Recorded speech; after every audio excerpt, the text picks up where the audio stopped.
This is the moment Russia's myth of invincibility died. Not slowly, not quietly, not with a gradual shift of lines on a map that analysts debate for weeks, but overnight, violently, in a way that nobody in the Kremlin saw coming, and that the world is only beginning to process right now. If you open any live conflict map this morning, Wednesday, April 16th, 2025, you will see something that was considered impossible just 96 hours ago. A stretch of land more than 400 square kilometers that was flying Russian military flags last Friday is now under Ukrainian control. Villages that Russian state television was broadcasting as permanently secured are now being entered by Ukrainian soldiers. Supply lines that Russia spent 14 months building and defending have been cut, not disrupted, cut. As of 6 a.m. Kyiv time on Wednesday, April 16, 2025, Ukraine has executed the fastest single territorial recapture of this entire war, and done it in a way that has left Russian commanders not just retreating, but scrambling to explain to Moscow what happened. Russia, already bleeding from a recruitment crisis that forced it to offer $30,000 signing bonuses to desperate men, already under the weight of $400 billion in frozen foreign assets, and already watching its Black Sea fleet humiliated by a country with no navy, has just been blindsided by a ground offensive it never believed Ukraine could launch. In this breakdown, we are going to cover exactly how Ukraine pulled this off. We are going to expose what Russian commanders knew, what they ignored, and what they are telling each other in private right now. We are going to show you why this moment changes the financial calculations of every government that has been sitting on the fence. And we are going to explain why the most dangerous chapter of this war may be just beginning. Ukraine is not just winning a battle, it is dismantling the entire strategy Russia has built this war around. 18 months ago, Russia made a decision that seemed at the time like the smartest move it had made since the invasion began. After losing thousands of troops in failed attempts to storm Ukrainian positions head-on, the Kremlin shifted strategy entirely. The plan was simple: stop attacking, start fortifying, build defensive lines so deep, so layered, so technically advanced that Ukraine would exhaust itself trying to break through. Let winter work. Let Western political fatigue work. Let time work. Russia poured resources into this plan on a scale that stunned Western military observers. Concrete barriers, trenches stretching for hundreds of kilometers, anti-drone systems positioned every 2 kilometers along key sectors, underground command posts buried 8 meters below ground, and most importantly, a reserve force of nearly 40,000 troops held back specifically for one purpose: to counterattack any Ukrainian breakthrough before it could be exploited. Russian state media called it the Steel Shield. Military bloggers on Telegram, some of Russia's most accurate war reporters, called it a wall Ukraine cannot climb. But there was something hidden in that strategy, a cost that nobody talked about publicly. Russia had committed nearly 70% of its active frontline reserves to holding this defensive architecture. The moment those reserves were locked in place, Russia lost its ability to be flexible. It could hold, but it could not pivot. It could defend, but if something unexpected hit a sector it was not prepared for, it had almost nothing left to send. And Ukraine's new military command, rebuilt from the ground up after a brutal internal review in late 2023, understood exactly what that meant. The old Ukrainian approach, mass armor, wide advances, momentum-based breakthroughs, was replaced with something colder, quieter, and far more patient. Ukraine's new doctrine had one goal: do not attack where Russia is ready. Attack where Russia is blind. Russia assumed Ukraine was broken after 2023. It assumed wrong. At 2:47 a.m. on Sunday, April 13, 2025, the operation began. It did not begin with tanks. It did not begin with artillery barrages lighting up the sky. It began with silence, followed by the sound of small commercial drones, dozens of them, flying low and fast toward Russian electronic warfare installations in the Zaporizhzhia sector. Not combat drones, jamming drones. Drones specifically built to blind Russia's radar and communication systems in a 40-kilometer corridor for a window of exactly 90 minutes. For 90 minutes, Russian commanders in that sector were effectively deaf. They could not communicate with forward positions. They could not call in artillery coordinates. They could not relay warnings. And in those 90 minutes, three things happened simultaneously. First, while the jamming operation was underway, Ukrainian engineering teams had already been moving for 48 hours through pre-mapped routes, quietly clearing minefields using a combination of remote-controlled mine rollers and precision drone drop charges. By the time the main assault launched, a 6-kilometer breach had been opened in Russia's first defensive line that Russian command did not know existed. Second, while the breach was being opened, Ukrainian long-range missiles, American-supplied ATAC-MS, struck not the front line, but the supply depots 80 kilometers behind it. Three major ammunition storage sites were destroyed within 11 minutes. The frontline Russian units suddenly had no resupply route and no way to call for more shells. And third, and this is the part that nobody is reporting clearly enough, while all of this was happening, a completely separate Ukrainian force was staging loud, visible attack preparations on 120 kilometers to the north. Drone footage released by Ukrainian forces appeared to show a massive armored buildup. Russian intelligence flagged it immediately. Russian reserves, the 40,000-strong counterattack force, were ordered north to meet the threat. The threat did not exist. It was a performance, a ghost army designed specifically to move Russia's real defense away from Russia's real weakness. Pause. Because what happened next is what turns this from a military story into a historic one. With the reserves gone, with communications down, with supply depots burning and minefields breached, Ukrainian armored columns moved through that 6-kilometer gap at 4:15 a.m. Not slowly, not cautiously, fast. Within 4 hours, they were 18 kilometers inside Russian-controlled territory, deeper than any Ukrainian advance in over a year. By Sunday evening, Russian positions that had been held for 14 months were being abandoned. Soldiers were leaving weapons, vehicles, and supplies behind. 3 Russian battalion commanders reportedly could not be reached by their own superiors. In one sector, a Ukrainian drone operator captured video of an entire Russian company, more than 100 soldiers, walking west with their hands raised. While Ukrainian forces were advancing on the ground, financial markets opened in Asia and immediately registered the shock. The Russian ruble dropped 3.8% against the dollar before Moscow's central bank intervened. Russian sovereign bonds fell to their lowest point in 11 months. On the London Metal Exchange, aluminum, heavily dependent on Russian supply chains, spiked 4.2% in 90 minutes as traders began pricing in new disruption scenarios. The markets do not listen to speeches, they read maps, and the map had just changed dramatically. According to sources within Ukrainian military intelligence who spoke to 2 European outlets this week, the operation was not planned in weeks. It was planned in 7 months. The deception component, the ghost army in the north, was specifically designed after Ukrainian intelligence analysts studied patterns in how Russian satellite surveillance was being interpreted by GRU, Russia's military intelligence agency. They identified a 4-hour window after a satellite pass where the Russian command would update its threat assessments. The fake buildup was timed to appear during exactly that window.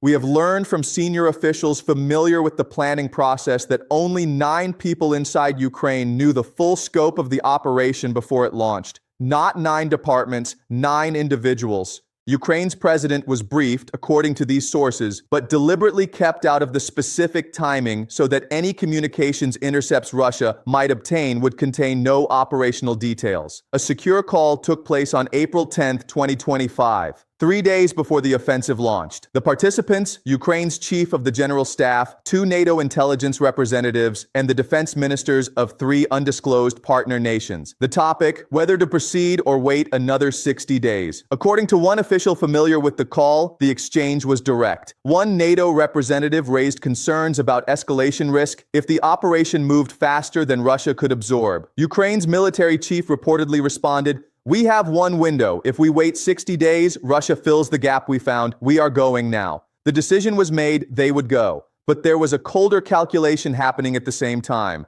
One that happened not in Kiev, but in Washington.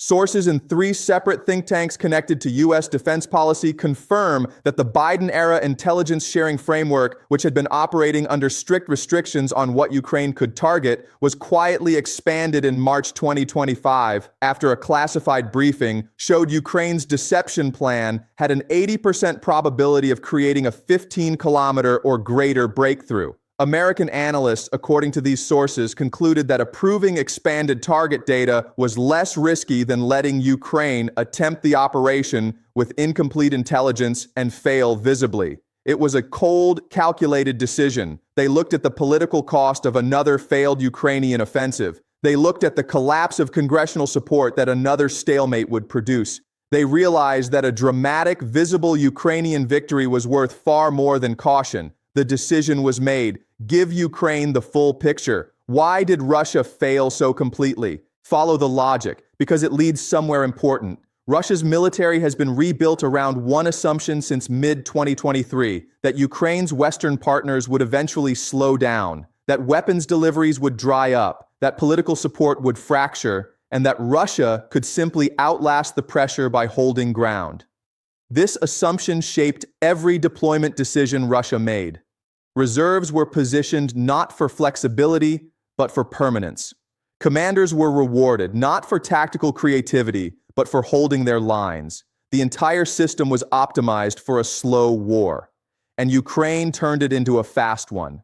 This shifts power in this conflict in ways that go far beyond a map change. Russia can no longer rely on its defensive doctrine as a guarantee of stability.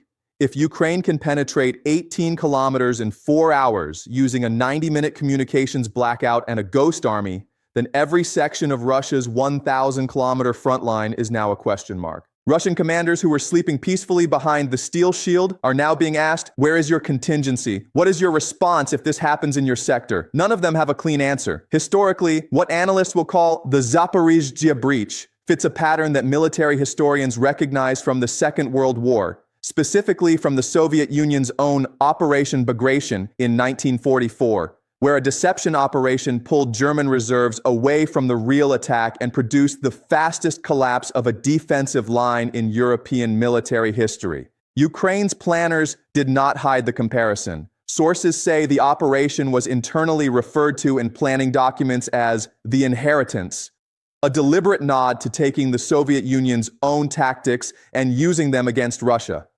The legal and political ramifications are now accelerating. 3 European governments have announced expedited arms delivery packages citing the offensive's success as proof of military effectiveness. The International Criminal Court, which already holds active arrest warrants for Russian leadership, has indicated it is reviewing new evidence of war crimes documented in villages recovered during the offensive. This is not routine diplomacy. This is momentum, the kind that, once moving, is very difficult to stop. Here is the domino effect that most analysts are not saying clearly enough. If Ukraine holds the 400 kilometers it has recaptured, and every hour that passes makes that more likely, then Russia's permanent victory narrative collapses completely.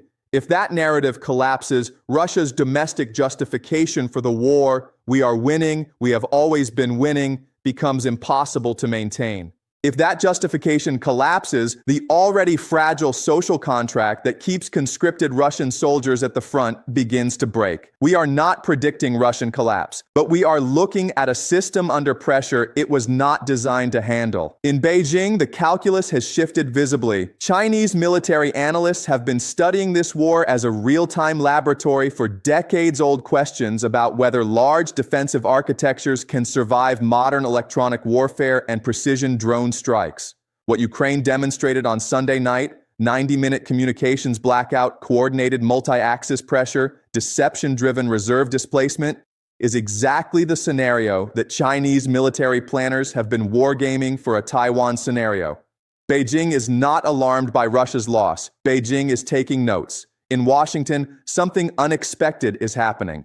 While major media outlets are covering the territorial gains, sources on Capitol Hill say the more significant conversation is happening in closed-door briefings where intelligence officials are presenting the ROI argument. Every dollar spent on Ukraine's military intelligence and drone infrastructure just delivered the most significant battlefield result in 2 years. For politicians who have been defending Ukraine funding under political fire, this is a rare moment of concrete, visible justification.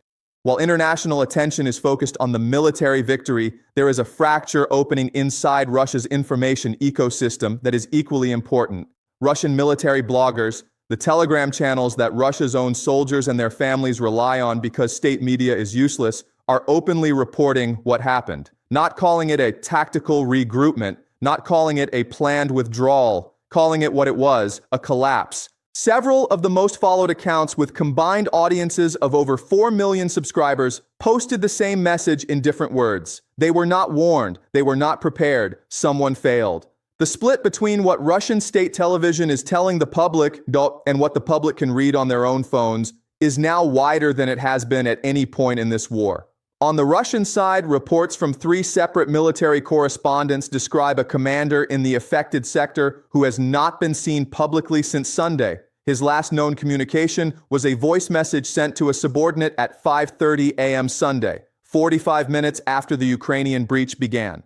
The message, according to sources who claim to have heard it, contained only 2 sentences. He was asking where his reserves were. Nobody had an answer. The map is a mirror. That is the simplest way to explain what happened this week. Russia spent 14 months building a defensive architecture that was meant to reflect back to the world and to its own population an image of control, permanence, inevitability. The message the map was supposed to send was clear. This is Russian territory now, and no force on earth is going to change that. Ukraine just changed that. But here is what you cannot spin, what cannot be managed, and what no state television broadcast can undo. You can manipulate words, you can control cameras, you can arrest journalists, but you cannot manipulate the coordinates on a military map when 400 square kilometers of land have changed hands and satellite imagery is available to every government on Earth in real time. Reality wins. It always does. And this week, reality moved 18 kilometers east.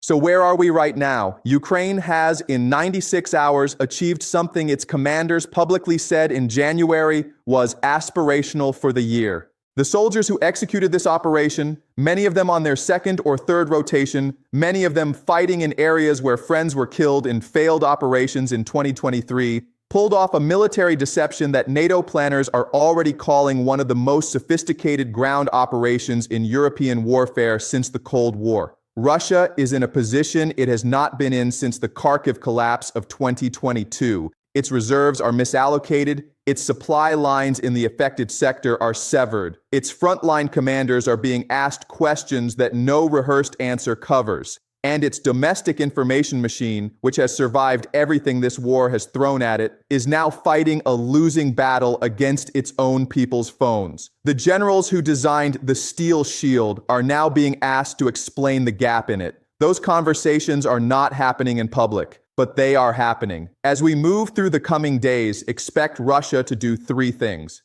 First, it will attempt to slow the Ukrainian advance through massed artillery, pulling guns from other sectors and concentrating fire on the breach point to make exploitation costly. Second, it will try to launch a counter-narrative offensive, releasing footage and statements designed to suggest the situation is controlled and stable. Watch that footage carefully. Controlled retreats do not look like what the drone videos from Sunday showed. Third, and most dangerously, expect a significant escalation in missile and drone strikes against Ukrainian cities. When Russia cannot win on the ground, it historically redirects its violence upward, against civilian infrastructure, against power grids, against the places that are furthest from the front and most visible to cameras. But what cannot be undone is already done. The breach exists, the territory is liberated, the villages have Ukrainian flags again, and most importantly, the model works. Ukraine has proven that its new doctrine, built on deception, precision, and patience rather than mass and momentum, can penetrate Russian defenses that the world had written off as impenetrable. The families returning to their homes in those villages this week, unlocking doors that have been locked for over a year, finding their streets scarred but standing, their neighbors slowly coming back. They are not thinking about geopolitics right now. They are thinking about whether the water runs, whether the lights work, whether their house is still their house. For them, the map being different is not a strategic development, it is everything. But for everyone watching from the outside, the message of this week is precise and should be stated clearly. This war is not over. Russia has the population, the geography, and the industrial capacity to continue. It will reconstitute, it will adapt, it will push back. But the assumption that has quietly shaped Western thinking for the past 18 months, that the front lines are frozen, that Ukraine cannot advance, that the best realistic outcome is a negotiated standoff, that assumption is now dead. Ukraine can move. Ukraine did move. And the question is no longer whether Ukraine can win on the ground. The question is how much ground and what Russia is willing to do to stop it. Watch the next 72 hours carefully. Watch where Russia moves its reserves. Watch what happens in the Kherson sector, which has seen unusual activity in the past 48 hours. Watch whether any of the 3 Russian battalion commanders who went silent on Sunday reappear in official communications. Because this window, the window that Ukraine's chief of the general staff said would not stay open forever, is open right now, and both sides know it. Subscribe and stay close. If Russian forces attempt a counteroffensive in the next 48 hours, we will break it down in real time. If the breach widens, and our sources say there is active Ukrainian movement right now, we will be here. This is not a news cycle. This is history happening at speed. Watch closely.